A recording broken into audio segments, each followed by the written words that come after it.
Hello and welcome.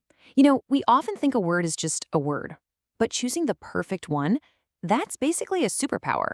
It can completely change the meaning of everything you say and write. So let's really get into this. So let me ask you this. Think about the words careless and reckless. Do they mean the same thing? Not really. And that tiny difference can be everything. It can be the difference between a simple mistake and a serious crime. Today, we're going to explore why these little shades of meaning matter so much. First up, let's talk about intensity. You see, some words aren't just synonyms. They're more like points on a spectrum. It's like turning up the volume on a feeling or an action. And understanding this scale, it's absolutely crucial for getting your point across clearly. Okay, look at this. This slide perfectly shows what I mean. Think of it as an emotional journey. It can all start with resentment, that quiet, kind of simmering bitterness you might hold on to. Now, if that feeling is allowed to grow, it turns into anger, which is a much more direct, strong emotion. And at the very end of that scale, well, that's where you find rage. And rage is anger that has gone completely off the rails. It's uncontrolled, and often it's violent. So you see, these aren't just three words for being mad. They're three totally distinct levels of intensity. Let's look at another group to see how this works. Being careless, reckless, or impulsive. They all involve a lack of thought, right? But in very different ways. A careless mistake, like a typo, just comes from not paying enough attention. Reckless behavior, though, that's about consciously ignoring a danger you know is there. You know speeding is dangerous, but you do it anyway. That's being reckless.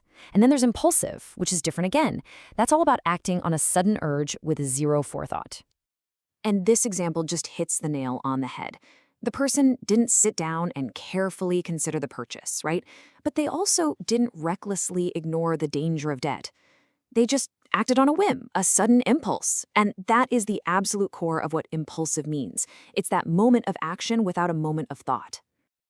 We see this same scaling of intensity with the idea of need. I mean, you can be in need of help, which suggests a basic requirement. But if you are desperate for help, the whole situation has changed. It's become urgent, critical, maybe even life or death. The word desperate carries this heavy emotional weight of urgency, of maybe even hopelessness, that the phrase in need just doesn't have.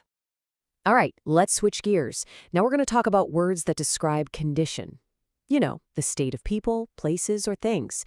These are the words that help us understand if something is clean or healthy or complete. Here is a perfect example of a word family. They all circle around this idea of cleanliness and health. A public restroom should be sanitary. That's the adjective. It describes its clean state. To make it that way, you need to sanitize it. That's the verb, the action you take. The city's whole system for public health is called sanitation. That's the noun. And hygienic is a related adjective that describes conditions or practices that help you stay healthy.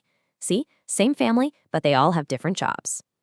Now, think about the phrase out of shape. We usually use this for a person's physical fitness, right? But you can totally apply it to an object, like a car that's in really poor condition and needs a lot of repairs. It's describing a state of decline from how it should be. Now, contrast that with something like a legal document. You would never say a torn will is out of shape. The word you're looking for there is intact. Intact means it is whole, complete, totally undamaged. It's a word that describes a condition of completeness, not fitness. So a person can be healthy, a car can be in good shape, but a document, it has to be intact. The right word really depends on the object. And of course, probably the most important condition is our own. Sanity. It refers to the state of having a healthy, sound mind. It belongs in the same group as words like soundness and mental health. They all point to a state of mental well-being and being able to think rationally. Okay, let's shift gears again, this time to words that describe motion and progress.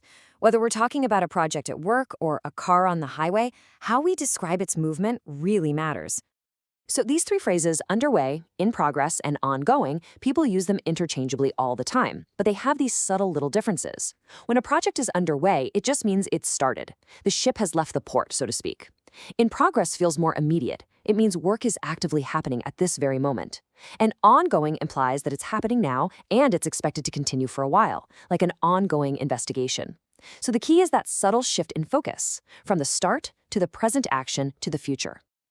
And what about just simple physical movement? You can pass a building on your way to work, but if you pass by the building, that tiny little word by adds a very specific nuance. It really emphasizes that you went past it without stopping or engaging with it at all. Like, I passed by his office, but he was on the phone. It sort of implies a missed connection. Okay, time for a lightning round. We're going to fire through a few more of these word groups.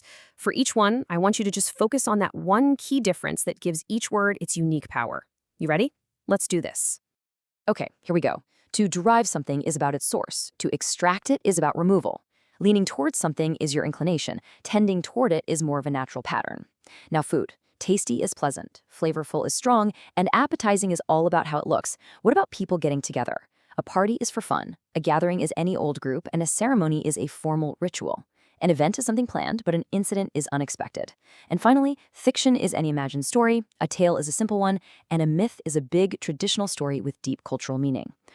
Whew. So, after all that, why does this matter? Well, because when we take the time to choose the precise word, we're not just communicating better with other people, we're actually thinking more clearly ourselves. When you define the world around you with precision, it helps you understand it with precision. The English language gives us this incredible palette of words to choose from. Every single one is a different tool, a different shade of color. So the next time you're writing an email or just having a conversation, pause for a second. Think about the word you choose. It has more power than you might imagine. So, which one is it going to be?